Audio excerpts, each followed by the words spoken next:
Hey, what's up you guys? Welcome back to the Kordial Media YouTube channel. My name is Adriana and I help Shopify e-commerce businesses and influencers drive traffic and sales utilizing Pinterest.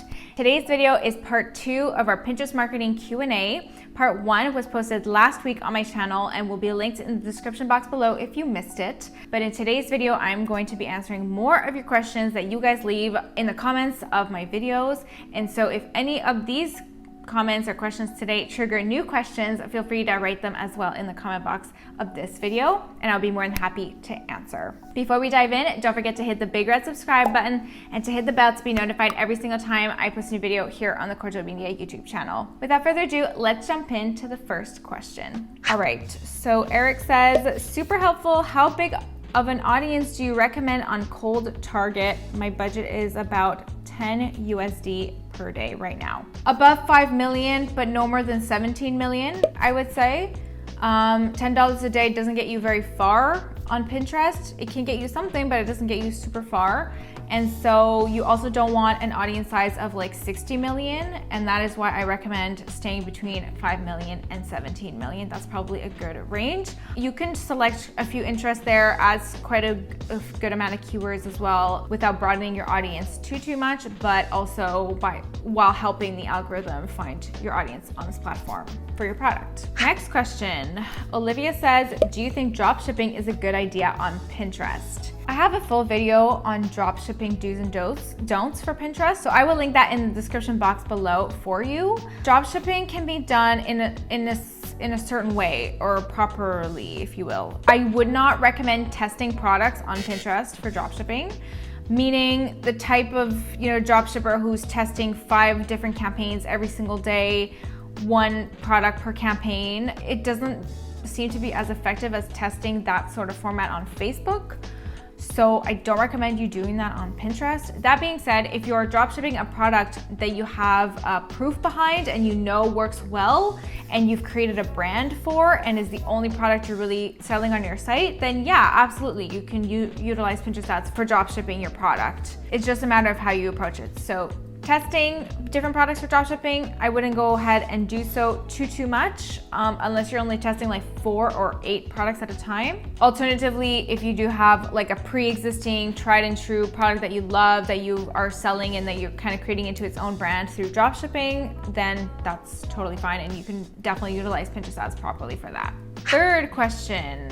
Maya says that, have you tried Pinterest ads for print on demand business? No, I actually haven't personally, but it's very similar to dropshipping, which I have done in different settings. So I've run ads for dropshipping products that have brands, and I have run ads for dropshippers who are testing different products every day.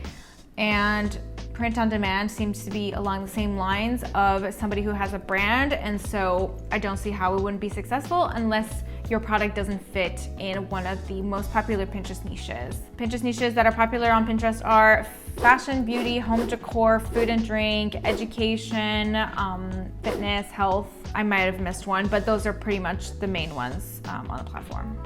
Stay Healthy asks why I was getting junk traffic on Pinterest. It's like the bounce rate was 100% for all my users. Can you tell me why? So this is usually a problem that we see with organic accounts. Yeah, Pinterest traffic is really bouncy. 100% is a lot, but it's also kind of normal. And the reason why is because pinners who are just looking for inspiration on the platform or looking for information, are looking for their one specific answer.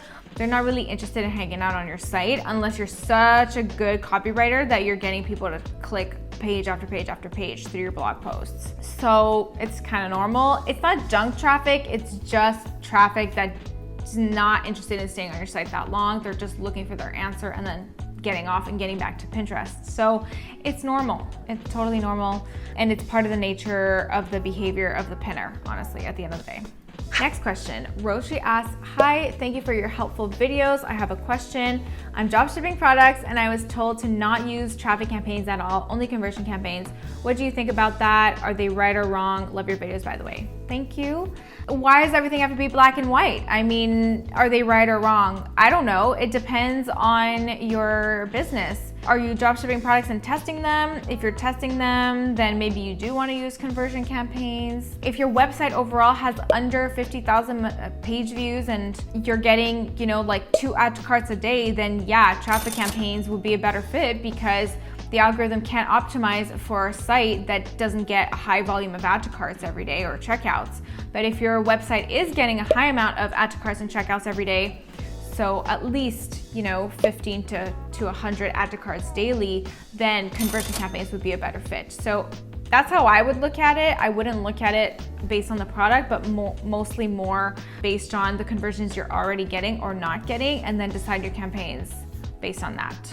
Fabiano asks, hi, if I have multiple ad groups, do you recommend duplicating the ads to have a unique set of ads in each ad group? For example, group 1, ad 1, ad 2, group 2, ad 3, ad 4, but ad 3 is copy of ad 1 and ad 4 is copy of ad 2. So you're asking essentially if you can duplicate creatives across ad groups. I suggest you don't, and that is because Pinterest has a cap on how often it will show the same creative to your Pinterest audience in a day. So if you've reached your cap, which is I think 1 or 2 in a day, if you've reached your cap early in the day, then Pinterest is not showing your ads for the whole rest of your day. And that goes across all ad groups. This is only applicable for ad groups and campaigns that are being advertised in the same countries. So if you have one ad group advertising to Canada with one set of creatives, and the second ad group with different targeting but still advertising to Canada with the same creatives as the first ad group, you're gonna reach your cap really fast and your ads are not gonna be shown. But if your second ad group was advertising to the United States, well then in that case, it will be fine to test the duplicate creatives because your cap is based on location and nothing else really. Next question, Owen.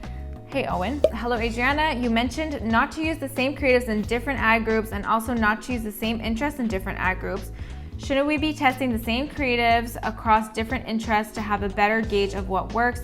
Because some creative angles may work for some interests but not others, but we could be missing out if we don't use the same creatives. Okay, I've answered this. I just answered this essentially, and I also answered this in part 1 of the Q&A, but you have a cap with your creatives, so keep that in mind. You can also add multiple interests in one campaign, one ad group. So like that, you can test all of the interests you want to test in one ad group with the same set of creatives. It will not be considered duplicate creatives or duplicate interests in that case, and therefore you're giving your campaigns their best chances of reaching your audience faster and more effectively on the platform. That's how I personally would go about it, but by all means, feel free to test what you want to test. It could work for you. I don't know. I'm not a wizard. I do what I know and what my experience has taught me, and I also like to follow the Pinterest best practices because although some of their best practices are a bit unreasonable, for the majority of the time they're reasonable and they do make sense, and their algorithm doesn't work like Facebook and Instagram and Google and TikTok. The algorithm on Pinterest is different. So we do have to learn to play with the algorithm, not against it, in my opinion. And that is why I really do suggest that you test all your interests out in one campaign with the creatives you want to test, like that you're not missing out on anything, but you're also not shooting yourself in the foot and reaching your daily cap faster than needed. Next question, Jasmine. If the 4 products are in the same niche, let's say beauty, they're all very similar to each other, should the 4 ad groups share the same keywords interests, just different creatives, or do you think that would work against the algorithm? So you can actually have the same keywords across all your campaigns, because when keywords are added with interests in the same campaign or the same ad group, the keywords act like a guidance to the campaign. They don't act like really a targeting metric. Does that make sense? So you can use the same keywords across all campaigns if you're advertising to the same country. I don't suggest you use the same interest across all campaigns because they do compete against each other, and same goes for your creatives. They do compete against each other, and then you do reach your cap faster. I've seen in my experience campaigns not spend or not get results even because of duplicate interests and creatives. So keep it simple. Keep it all in one campaign and then launch another campaign with different interests and different creatives. it's not that big of a deal. I mean, Pinterest doesn't have to be Facebook, and Facebook doesn't have to be Pinterest.